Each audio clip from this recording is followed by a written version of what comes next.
पनवती सरकार म्हणायला हरकत नाही. पनवती सरकार सातत्यानं अपघात, घातपात, दहशतवादी हल्ले सुरू आहेत. ऑपरेशन सिंदूर झालं, त्यात पुंछला 17 लोक मारले गेले. त्याच्या आधी पहलगाम झालं, त्यात 26 महिलांचं सिंदूर पुसलं, उजाडलं. अहमदाबादला एक भयानक असा विमान अपघात झाला.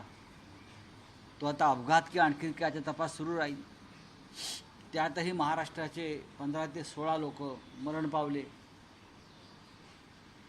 काल 2 दुर्घटना घडल्या. मालवणच्या राजकोट किल्ल्यावर छत्रपती शिवाजी महाराजांचा पुतळा जो नरेंद्र मोदींनी बसवला होता तो आधी कोसळला, त्यात भ्रष्टाचार झाला. त्यानंतर मोठा गाजावाजा करून सरकारनं, काही मंत्र्यांनी नवीन पुतळा बसवला. काल जे चित्र समोर आलं आहे, आत्ता 1 महिन्यापूर्वी तुम्ही पुतळ्याचं उद्घाटन केलं आणि संपूर्ण पुतळ्याचा परिसर, चबुतरा, जमीन ज्याच्यावरती कोट्यावधी रुपये खर्च केले तो खचला. पहा तुम्ही चित्र, अत्यंत भयंकर चित्र आहे. समुद्रावर किल्ले यापूर्वीसुद्धा बसवलेले आहेत. गेटवे ऑफ इंडियाचा पुतळा शिवाजी महाराजांचा समुद्रातच आहे, जर आपण पाहिला असेल. आणि त्या पुतळ्याला 60 वर्षापेक्षा जास्त काळ झाला. गेटवे ऑफ इंडियावरचा पुतळा. तसं पाहिलं तर शिवतीर्थावरच्या पुतळ्याजवळसुद्धा समुद्रच आहे. हे सगळे पुतळे सुरक्षित आहेत, कारण त्यात भ्रष्टाचार झाला नाही.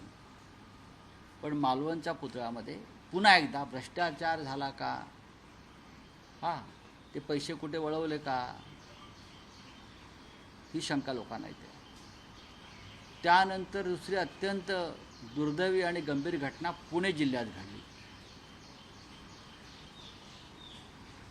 की हा जो कुंडमळा भाग आहे मावळमधला,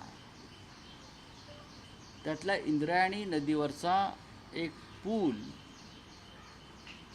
कोसळला, वाहून गेला. जुना पूल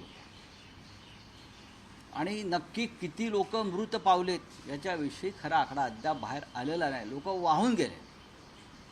त्या पुलावर 100पेक्षा जास्त लोक पर्यटक तिथे उपस्थित होते आणि तो पूल कोसळला आणि किमान 50 लोक वाहून गेले. काही लोक सापडले, काही लोकांना वाचवलं. 5 ते 6 मृतदेह मिळालेले आहेत. विकासाच्या गोष्टी करताना आपण, आमच्याशिवाय कोणी विकास करू शकत नाही. माझा प्रश्न अजित पवारांना सुद्धा आहे.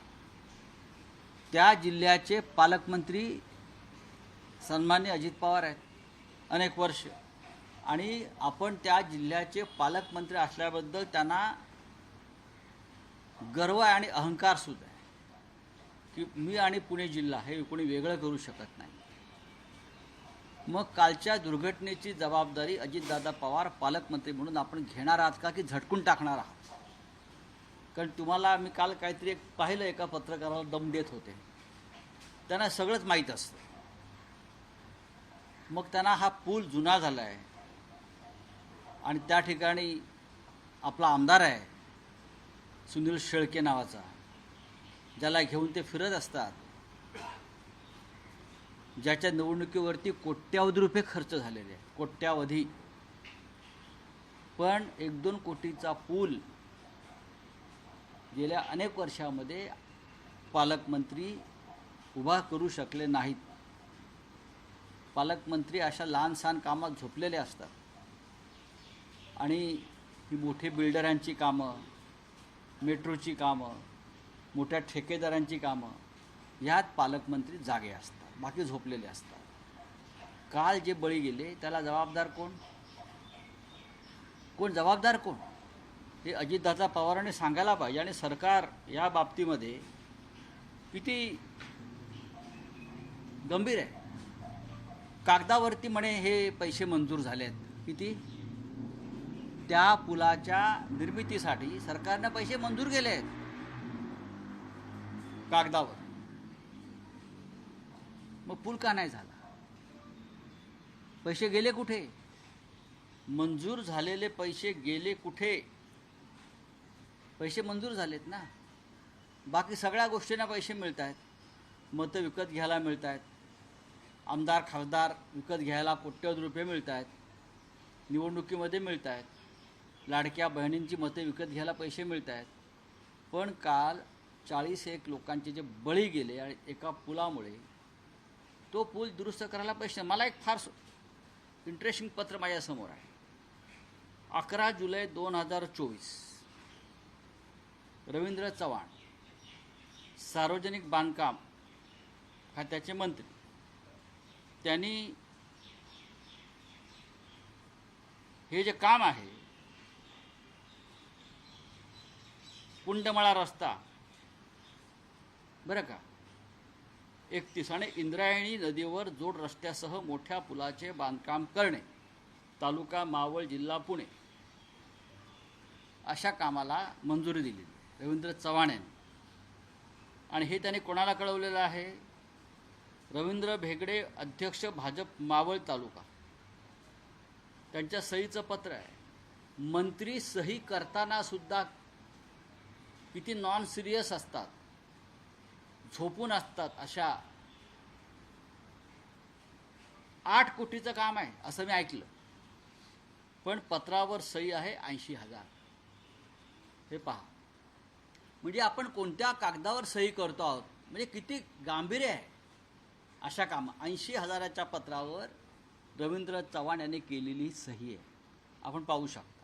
म्हणून मी अनेकांना आकडा दाखवला. माझं तर काय चष्म्याचा नंबर बदललेला नाही ना. एक मंत्री सही करतो आहे इंद्रायणी नदीच्या पुलावर बांधकाम करण्यासाठी, तो कुंडमळ्याचा रस्ता करण्यासाठी आणि तो पूल बांधण्यासाठी किमान 10 ते 15 कोटीची गरज असते.